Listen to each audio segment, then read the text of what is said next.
Hello everyone, welcome back again to my channel. Welcome to Easy Foods. ഇന്ന് നമുക്കൊരു pumpkin pudding ഉണ്ടാക്കാം. നല്ല tasty ആയിട്ടുള്ളൊരു പുഡിംഗാണിത്. ഒരു പാർട്ടിയിലും സെർവ് ചെയ്യാൻ പറ്റുന്ന നല്ലൊരു ടേസ്റ്റി പുഡിംഗാണിത്. എല്ലാവരും ഇതൊന്ന് ട്രൈ ചെയ്ത് നോക്കണം. നല്ല പഴുത്ത മത്തൻ ഇരിപ്പുണ്ടെങ്കിൽ എല്ലാവരും പോയിട്ട് വേഗം ഉണ്ടാക്കി നോക്കിക്കോളൂ.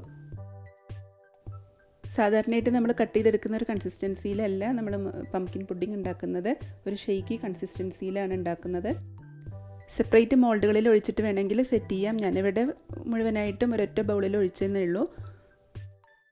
എന്തായാലും നമുക്ക് പംകിൻ പുഡിങ്ങിൻ്റെ വീഡിയോയിലേക്ക് പോവാം. അതിന് മുമ്പായിട്ട് നിങ്ങൾ ചാനൽ ഒന്ന് സബ്സ്ക്രൈബ് ചെയ്യാൻ മറക്കരുത്. തൊട്ടടുത്തുള്ള നോട്ടിഫിക്കേഷൻ ബെല്ല് കൂടെ പ്രസ് ചെയ്യാനും മറക്കരുത്. പംകിൻ പുഡിങ്ങിന് വേണ്ടിയിട്ട് ഇതുപോലെ നന്നായിട്ട് പഴുത്ത മത്തൻ എടുക്കണം. അതിൻ്റെ കുരുവും അതിലൊരു നൂറ് പോലത്തെ ഒരു സംഭവങ്ങളൊക്കെ ഉണ്ടാവാറില്ലേ, അതൊക്കെ നന്നായിട്ട് നീക്കിക്കളയണം. അതേപോലെ തന്നെ അതിൻ്റെ തൊലിയുടെ ഭാഗത്തുനിന്ന് നല്ല കട്ടിയിൽ മുറിച്ച് മാറ്റിക്കളയണം. തൊലിയുടെ ഒരംശം പോലും ഇതിൽ പെട്ടുപോകാൻ പാടില്ല, ടേസ്റ്റ് മാറിപ്പോവും. എന്നിട്ട് നന്നായിട്ടൊരു പാത്രത്തിൽ വെള്ളം തിളപ്പിച്ചതിന് ശേഷം അതിലേക്ക് നമ്മളുടെ മത്തൻ കഷ്ണങ്ങളെല്ലാം ഇട്ടിട്ട് സോഫ്റ്റ് ആവുന്നത് വരെ വേവിച്ചെടുക്കാം. ഉടഞ്ഞു പോണ പാകത്തിൽ വേവിച്ചെടുക്കരുത്, നല്ല സോഫ്റ്റ് ആവണ വരെ മാത്രം വേവിച്ചെടുത്താൽ മതിയാവും. ഇപ്പോൾ നമ്മുടെ മത്തൻ കഷ്ണങ്ങളൊക്കെ നന്നായിട്ട് വെന്തിട്ടുണ്ട്. ജസ്റ്റ് ഒന്ന് പ്രസ് ചെയ്ത് കൊടുക്കുമ്പോൾ തന്നെ അറിയാം നന്നായിട്ട് സോഫ്റ്റായി കിട്ടിയിട്ടുണ്ട് എന്നുള്ളത്. ഇനി നമുക്കിത് വെള്ളത്തിൽ നിന്ന് കോരി മാറ്റാം. എന്നിട്ടൊന്ന് തണുക്കാൻ വെക്കാം. മത്തൻ എടുക്കുമ്പോൾ അതുപോലെ നല്ല പഴുത്തത് എടുക്കാൻ ശ്രദ്ധിക്കണം. നല്ല മഞ്ഞ കളറ്, നല്ല ബ്രൈറ്റ് യെല്ലോ കളറുള്ളത് എടുക്കാൻ ശ്രദ്ധിക്കണം. അപ്പോഴാണ് നമ്മളെ പുഡിങ്ങിന് ശരിക്കും ആ യെല്ലോ കളർ കിട്ടുള്ളൂ. ഇനി അടുത്തതായിട്ട് നമുക്ക് ഷുഗർ ഒന്ന് കാരമലൈസ് ചെയ്തെടുക്കണം. അതിന് വേണ്ടിയിട്ട് ഒരു പാനിലേക്ക് 1 കപ്പ് പഞ്ചസാര ഇട്ടെടുത്തിട്ടുണ്ട്. കാരമലൈസ് ചെയ്യുമ്പോൾ ശ്രദ്ധിക്കേണ്ട ഒരു കാര്യം, പഞ്ചസാര ഇട്ടിട്ട് നിങ്ങൾ സ്പൂണ് വെച്ചിട്ട് ഇളക്കി കൊടുക്കാനൊന്നും ശ്രമിക്കരുത്. ഏറ്റവും ചെറിയ തീയിലിട്ടിട്ട് ഷുഗർ അങ്ങനെ വെച്ചാൽ മതി, താനേ മെൽറ്റായി കിട്ടിക്കോളും. ഇപ്പോൾ ശരിക്കും മെൽറ്റായി കിട്ടി. ഇനി നമുക്കൊരു സ്പൂൺ വെച്ചിട്ട് ഇളക്കി കൊടുക്കാം. ഇനി ഇതിലേക്ക് ഞാനൊരു പീസ് ബട്ടർ ചേർത്ത് കൊടുക്കുന്നുണ്ട്. ബട്ടർ ഇടുമ്പോഴേക്കും ചിലപ്പോൾ ഷുഗർ ഒന്ന് കട്ടിയാവാൻ ചാൻസ് ഉണ്ട്, കാരണം ബട്ടർ തണുത്തിരിക്കുന്നത് കൊണ്ടാണ്. ബട്ടർ മെൽറ്റായിട്ട് കിട്ടുമ്പോഴേക്കും അതിൻ്റെ കൺസിസ്റ്റൻസി കറക്റ്റായി കിട്ടിക്കോളൂ. ഇപ്പോൾ കറക്റ്റ് രണ്ടും കൂടെ നന്നായിട്ട് മിക്സ് ആയിട്ടുണ്ട്. ഇനി ഇതിലേക്ക് ഞാൻ 2 കപ്പ് പാലൊഴിച്ച് കൊടുക്കുന്നുണ്ട്.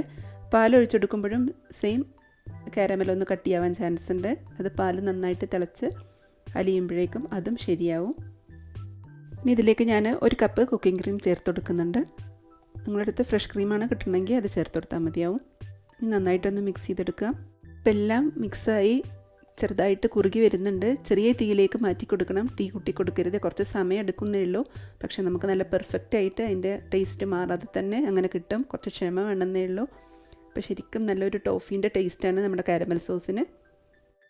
ഇനി ഇതിലേക്ക് മിക്സ് ചെയ്ത് കൊടുക്കാനുള്ളത് കോൺഫ്ലോറാണ്. 3 ടേബിൾ സ്പൂൺ കോൺഫ്ലോർ ഫുള്ളായിട്ട് എടുത്തിട്ടുണ്ട്. ഇത് 1 കപ്പ് പാലിൽ നന്നായിട്ട് മിക്സ് ചെയ്തെടുക്കാം. കട്ട കെട്ടാതെ മിക്സ് ചെയ്തെടുക്കണം.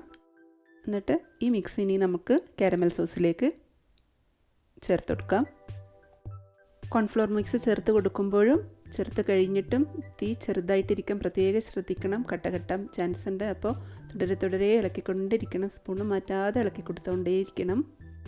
ഇനി ഇതിലേക്ക് അല്പം വാനില എസൻസ് ചേർത്ത് കൊടുക്കുന്നുണ്ട്. അപ്പം നമ്മളുടെ ചേരുവകളൊക്കെ ചേർത്ത് കൊടുത്തു കഴിഞ്ഞു. ഇനി നമുക്കത് നന്നായിട്ടൊന്ന് കുറുക്കിയെടുക്കണം. നമുക്കൊരു ഷേക്കി കൺസിസ്റ്റൻസിയിൽ നമ്മളെ പുഡിങ് സെറ്റായി കിട്ടുന്ന ആ ഒരു പാകം വരെ കുറുക്കിയെടുക്കണം. അപ്പോൾ നമുക്ക് കറക്റ്റ് ടെക്സ്ചറിൽ കിട്ടിയിട്ടുണ്ട്. ഇനി ഇതിൻ്റെ പകുതി നമുക്ക് മാറ്റി വെക്കണം. പകുതി നമുക്ക് ഒരു പുഡിങ് ട്രേയിൽ ഒഴിച്ചു കൊടുക്കാം. ഇതാദ്യം നമുക്കൊന്ന് സെറ്റ് ചെയ്തെടുക്കണം. എന്നിട്ട് അതിൻ്റെ മുകളിലാണ് നമ്മൾ പംകിനും ചേർത്തിട്ട് ബാക്കിയുള്ള കാരമൽ സോസും കൂടെ ചേർത്തിട്ട് സെറ്റ് ചെയ്യാൻ വെക്കുന്നത്. അപ്പോൾ ഇത് നമുക്കൊരു ഫോയിൽ പേപ്പർ വെച്ച് കവർ ചെയ്തിട്ട് ഒന്ന് ഫ്രിഡ്ജിലേക്ക് മാറ്റി വെക്കാം.